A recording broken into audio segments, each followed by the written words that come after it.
So chapter credit. This is an excerpt that comes from the site Hands On Banking. There are courses on there, basically, that you can watch the videos if you like go there. But I just pulled like the transcript, so the written part, so we don't have to do that. But I did put the link here just in case. There's some other stuff in there like saving, borrowing, investing, things like that. So I doubt most people are going to go there, but you could if you wanted to. All right, so this is from them, slightly modified. And then, yeah. All right, so let's go to the questions. All right. Blank is about borrowing money to buy something now if you don't have the cash yourself. All right. Today we have Alex explaining what credit is. And this is your Q credit card. You're welcome. I put that in there. And I also put the Q pizza. All right. What's the first thing you think of when you hear the word credit? Let me guess. Credit cards, right? You hear the word all the time, but did you ever ask what the word credit really means? Put it simply, credit is about borrowing money. You know, like borrowing money to buy something now if you don't have cash for yourself. Think loans, think credit cards. It sounds great, doesn't it? With credit, you don't need to have money in your budget. You can just borrow it, right? Sorry, wrong. I mean, halfway wrong. As you'll see, yes, credit gives you purchasing power, but only if you respect it. And if you do, you'll have what they call good credit. But if you go out of control with your borrowing, you'll have bad credit, which could seriously affect your future. Let's check out the difference between good and bad credit and see why you should care. All right, but I'm going to go down and put credit as the answer to number 1. So, number 1 is credit. All right, you'll have, if you go at it, you'll have bad credit. So this one was bad. 2 is bad. All right. Banks will lend you money, but only if you have a, probably good. I am going to guess. We'll see. All right. When was the last time you borrowed money? Last weekend I borrowed money from my friend, Alicia, to share pizza. I think I paid her back. Anyway, she'll tell me if I didn't. Alicia didn't hesitate lending me the money because she trusts me to pay it back. I mean, neither of us has a lot of money, so trust is really important. Imagine if Alicia and I went to the bank to get money for what we really want, something expensive like a computer. Banks will lend you money, but only if you have a good credit history of paying money back. So here's the question: how can you establish good credit history? Where do you start? Number 3 is good.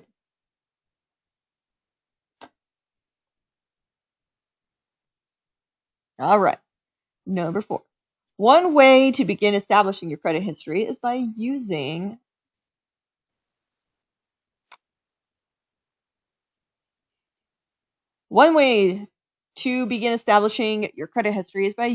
credit cards.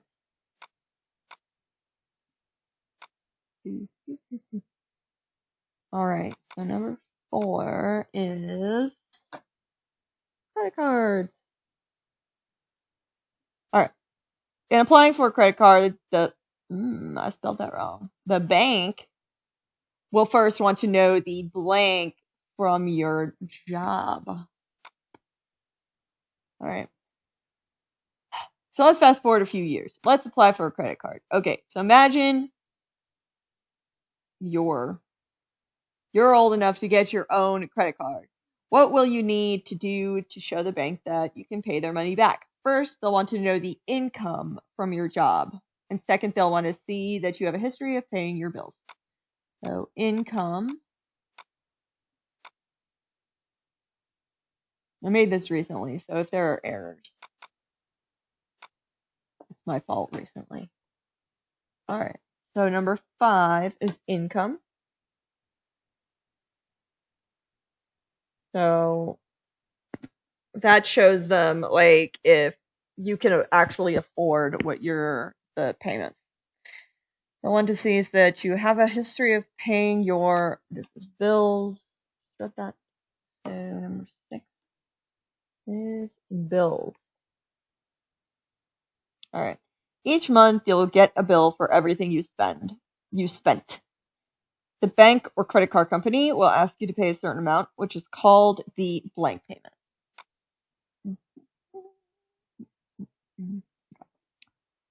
This information helps the bank determine whether you're responsible enough to pay back your debt. Let's say you have a job and pay your bills and you get a credit card.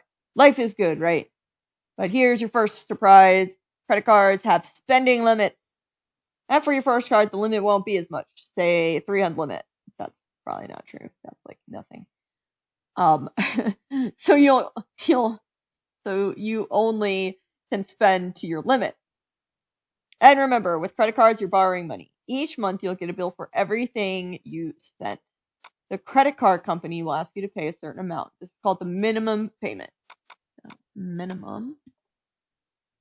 Number 7 is minimum.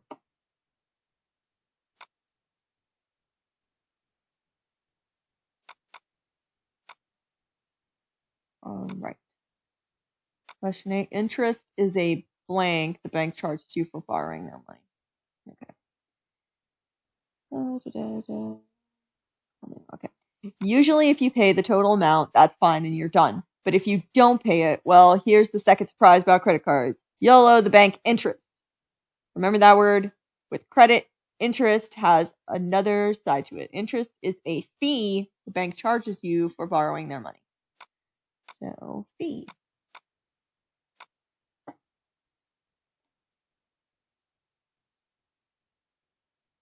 All right. And hang on, I should put it down in the actual thing.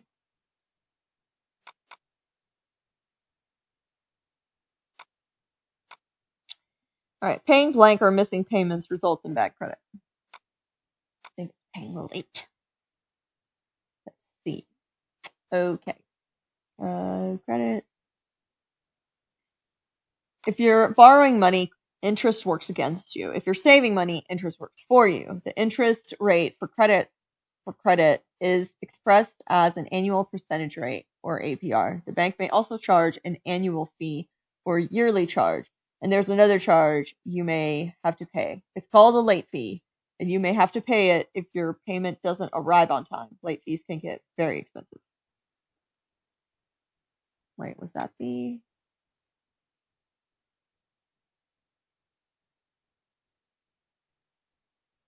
No, I think that's the next paragraph. Bad credit can cause you big trouble, and if you don't pay your credit card bill on time, that's what you'll have. And it's the same if you miss payments.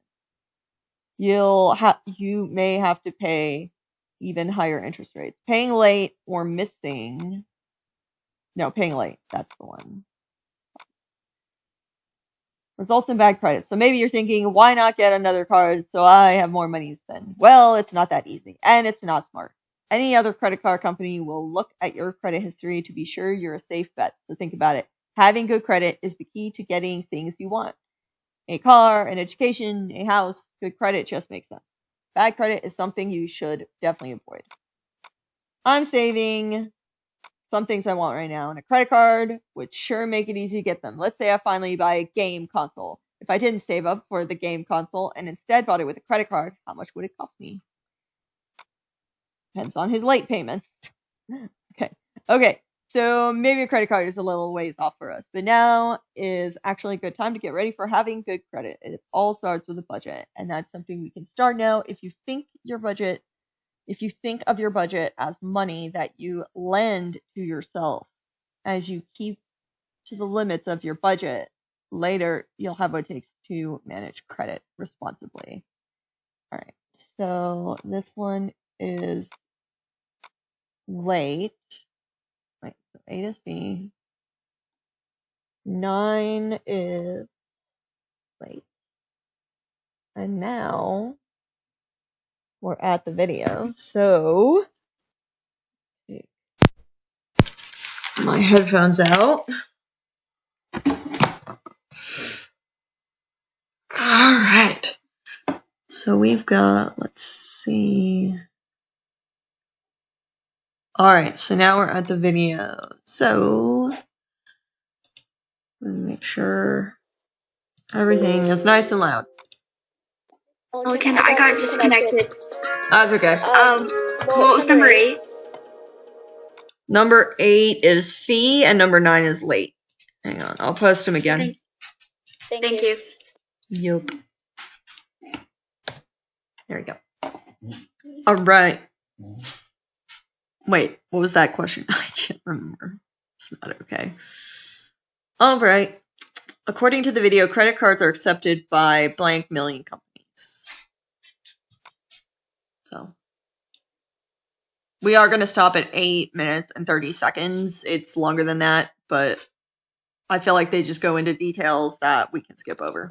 Well, used responsibly, they can be a real benefit. Used irresponsibly, they can lead to a very messy financial profile. But there's a middle ground of concern as well. In a moment, the bottom line on credit cards and how they're used. With us, former senior bank executive Patty Croft, economist Jim Stanford with the Canadian Auto Workers, Preet Banerjee, freelance financial columnist and broadcaster, and our own senior business correspondent Amanda Lang. Their thoughts coming up, but first, some basics.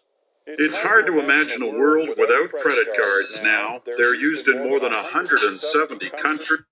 There's your first one. Number 10 is 170. I think, right? It was countries. There is like a different... Nope, never mind. Wait.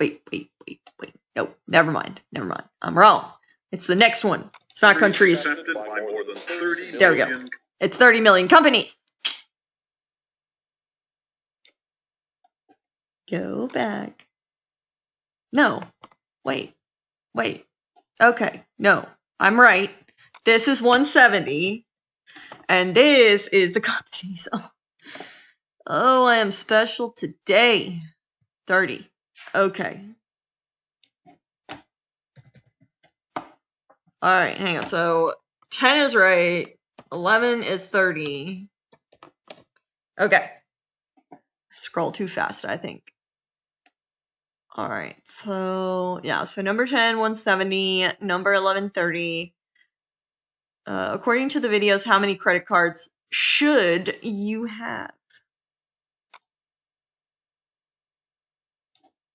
Companies. Visa and MasterCard are the biggies in Canada. Almost 74 million of their cards are out there, commanding 92% of the card market.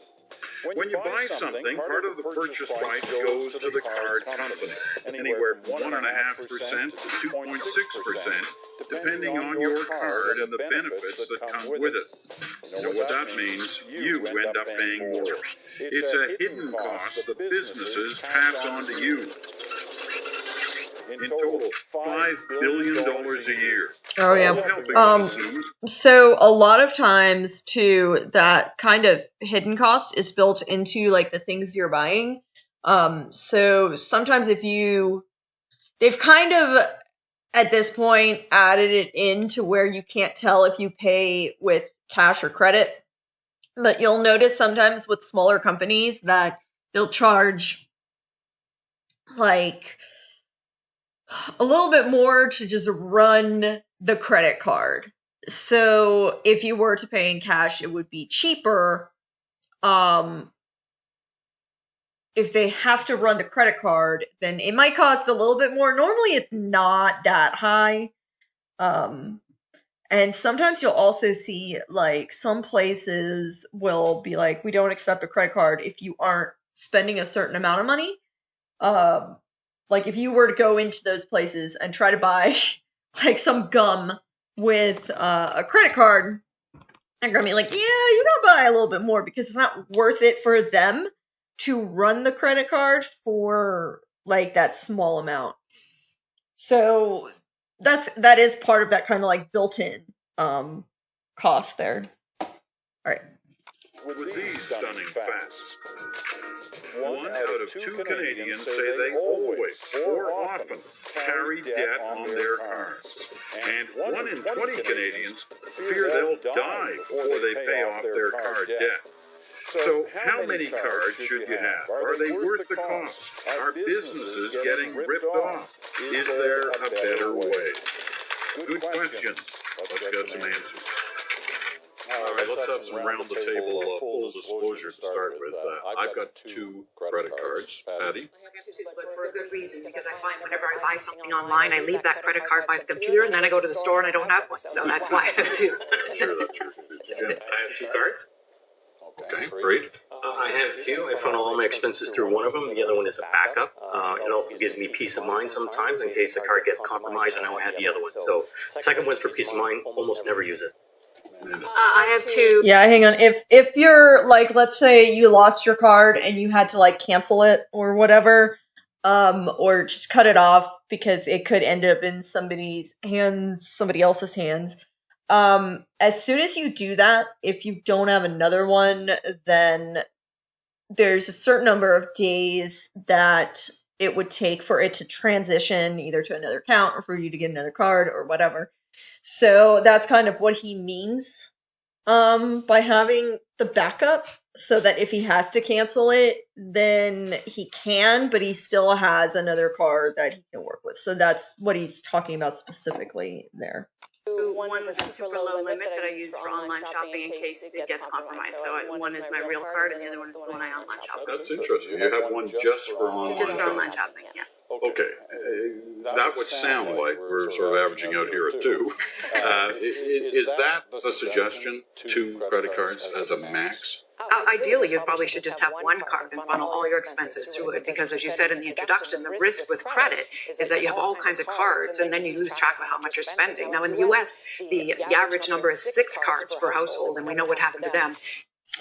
Yeah, when they say that. This is from Canada. And a lot of these numbers are similar though. So our economies were similar. Mainly they're like our issue back, what they're talking about is during the like the banks would, it was more about houses, I think, than anything. Is really what it came down to. All right, so number 12 is going to be 1 to 2. With 1 being the optimal number, but as you saw, most of them had 2 for different reasons. So 2 is an acceptable number, but they were saying like the average number for a household is 6 in the United States, which is, yeah, a lot. My big thing is never get a credit card that is for a store. For like literally, if you have a card, it needs to be like, it should just be from the bank. It should be like a Visa or a MasterCard kind of deal. Do not get something, because the interest rates on store credit cards is higher than the ones you'd get through the Visa or the MasterCard. Like I've had other people paying off I've seen it where they pay off their one credit card and with another credit card. So that is not, like, when you hear that as a thing, like, it happens. All right, according to the video, the average number of credit cards in U.S. house is 6. So they did say that. So number 13 is 6. Which, if it's a household, we're talking like at least, like, let's say hypothetically 2 parents. So if each one had 2, it should be about 4, I would say. So it's not, I mean, it's high, but it's not like, yeah. Okay, anyways, according to the video, when you look for a credit card, you want a card with a high interest rate. Some of you should know the answer to that already. In terms of the debt situation. So I think the ideal number is 1, so you can have a much better handle on how much you're spending. Preet? I'll stick with two for the reasons that I mentioned before, or in case you have fraud, and like Amanda suggested, having a low limit card for online use and one for other uses. But again, mine, I just have one rewards card that I funnel everything through, and the other one is just for peace of mind.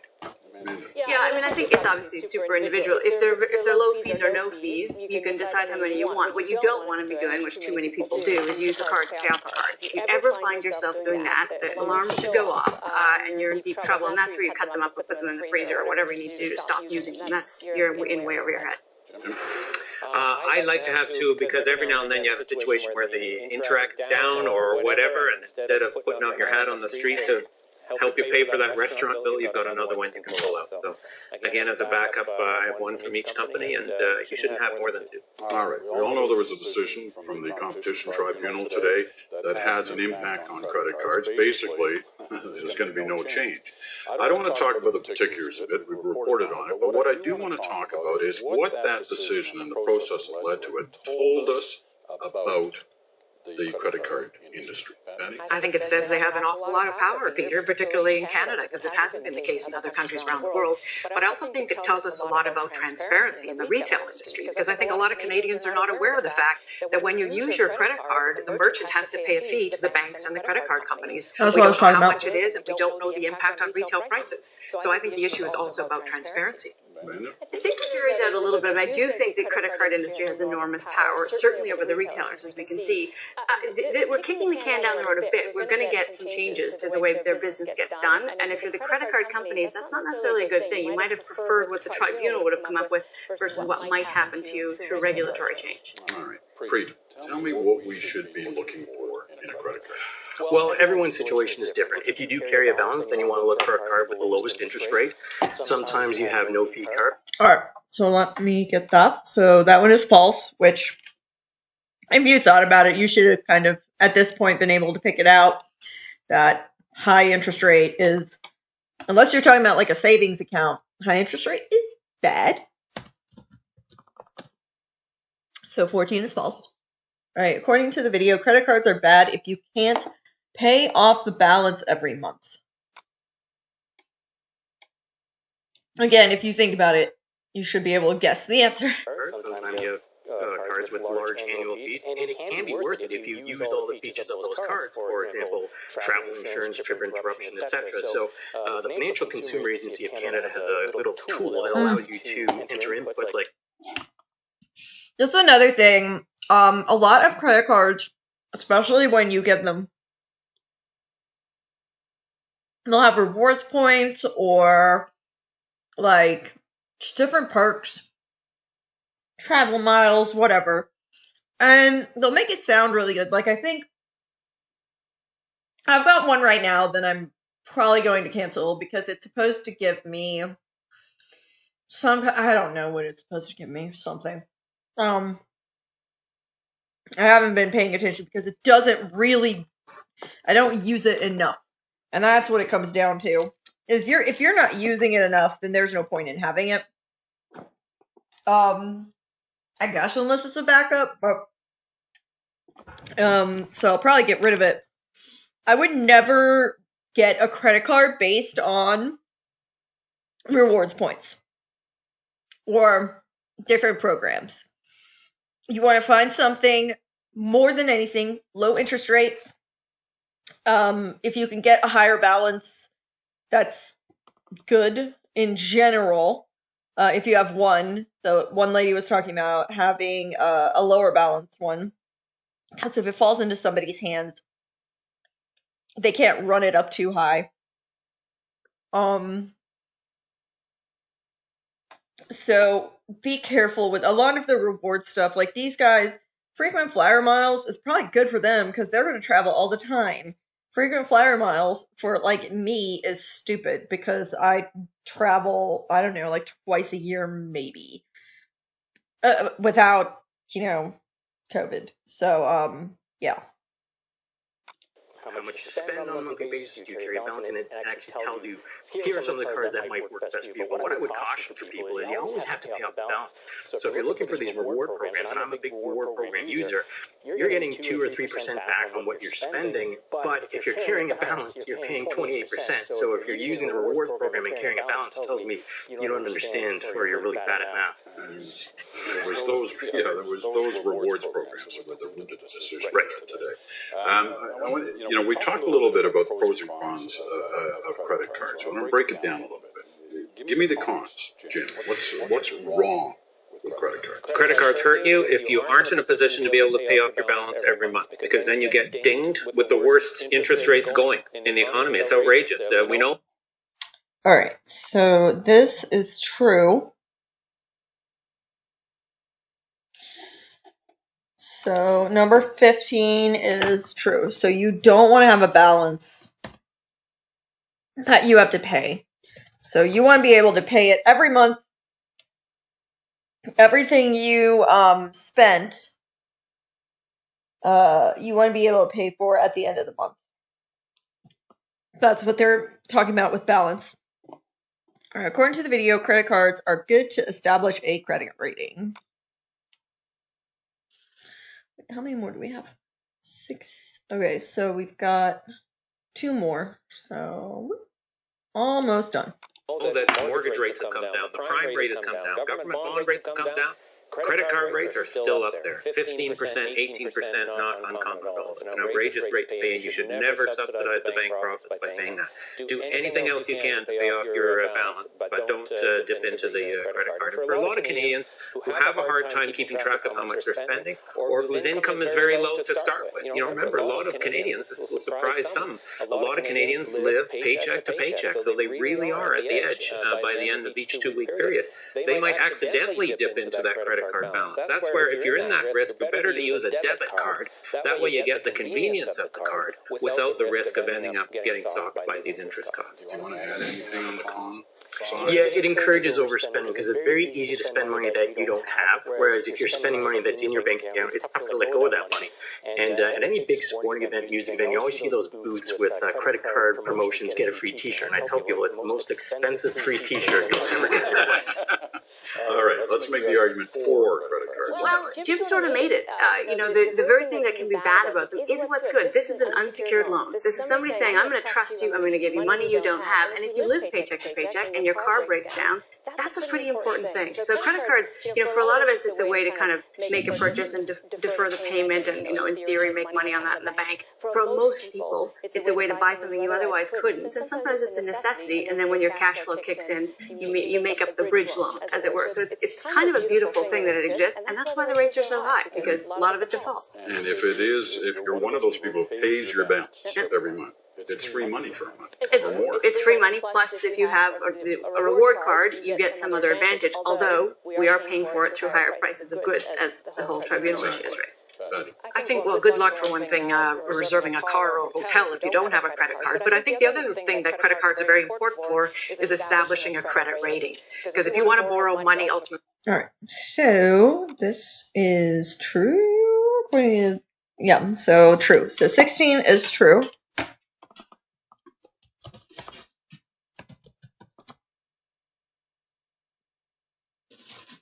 Daisy, what are you doing?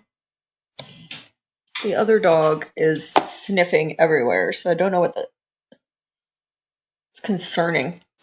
There might be something hidden somewhere. All right. According to the video, not using your credit card for a long period of time improves your credit rating. So that's the whole putting it in the freezer so that you don't use it. Yeah, people have all kinds of tricks. To buy a house or a car, you've got to have a good credit rating. And one of the best ways to do that is to get a credit card, just buy small purchases, pay off your balance in full so you don't incur credit charges. But that establishes your credit rating. And it's interesting because some people work to pay down their debt and then not use their card for maybe a couple of months, 6 months or whatever. That actually hurts your credit rating, that lack of continuity. So I think one of the big benefits of a credit card, again, is establishing that credit rating. I want to try and understand how the fees work. All right. So the deal is you need to be able to, like with a credit card, it's kind of have show over time that you can pay your bills over time. So hang on. Why did I not hit enter? All right, and 17 is false. So you want to try to make it like if you have it in the very beginning, just to establish good credit, you might want to just use it to pay for gas, right? So that's not a $200 purchase, right? That's going to be, you know, 20. Well, I guess it depends on the car, obviously, that you're driving, but it's not going to be as much as, or if you're using it to pay rent or whatever, right? So in the hundreds of dollars. So if you start off with just little things, and kind of pay those consistently, then you'll get better credit. And then also you can get a better card. So you can get something with lower interest, later. Miss Mulligan? Yeah. I just turned it in and it said number 13 was wrong. Hang on. What did I click? You told everyone to put in 6 and it said it was incorrect. Yeah, no, that means hang on, let me edit this.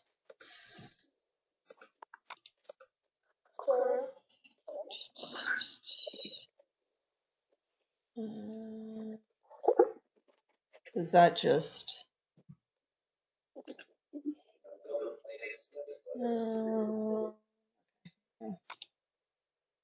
what do I have in here? 5. It's 6. Surprise. Sorry for the background noise. That's okay. All right. I will go in and fix that. So, like in you guys' grades. So for you guys, I want to fix that one. All right. So if it says you got that one wrong, don't worry about it. I'm going to go in and give you that point. All right.